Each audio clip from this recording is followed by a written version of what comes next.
Hi, so let me introduce about this experiment. This experiment is basically under the principle of Archimedes. Archimedes says that if any object immersed in a fluid, either fully or partially immersed, the buoyant force is equal with the weight of the fluid displaces. Buoyant force is type of force that acts opposite direction with the weight of an object, where weight of an object moves downward, so it moves upward. So for the formula of the buoyant force is rho Vg. Rho is the density of the fluid, V is the volume of fluid displaces, and G is the gravity constant. So why does this experiment was conducted? The main objective of this experiment is we want to investigate the relationship between the buoyant force and the weight of fluid displaces. So the hypothesis is the higher the weight of the fluid displaces, the higher the buoyant force, since the buoyant force is highly depends on the weight of the fluid displaces. So how this experiment was done? The methodology was easy. Firstly, the setup was done. The picture is on the next slide. Secondly, the metallic ball, which is 0.3 Newton, was used and hung at the spring balance. The metallic ball was lowered in a Eureka can until it's fully immersed in water.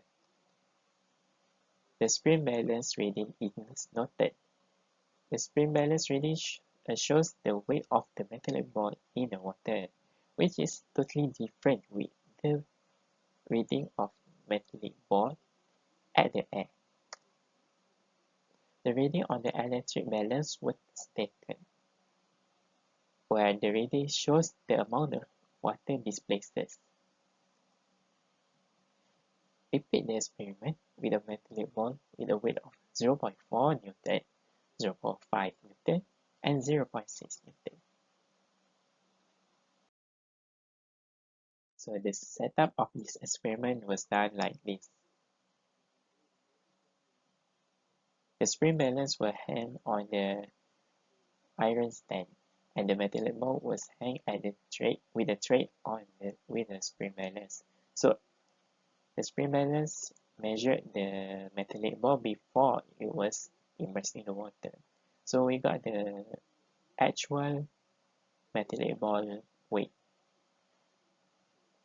After we immerse the metallic ball in the water, so we got the weight of the metallic ball that was immersed in water. So it's totally a different one. So this basically use a lot of tools, include the metallic ball, the iron stand, the spring balance, the water beaker, and also we use electrical balance. So for the results and discussion part, this is the result that we got. So with the increment of actual weight of the metallic ball, the buoyant force will also increase.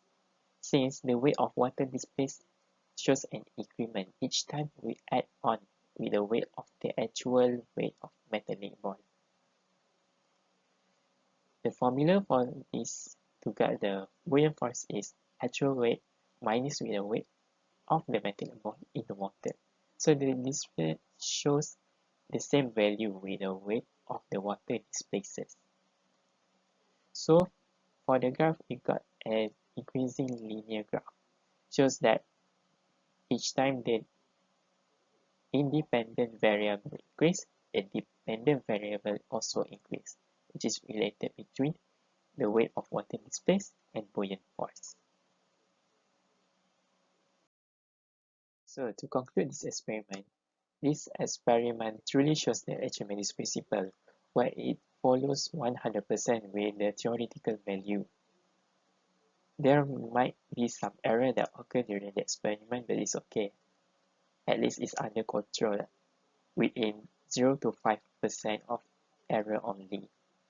So basically, this experiment is valid to show the Archimedes principle, where it shows the increment of both independent and dependent value. That's all.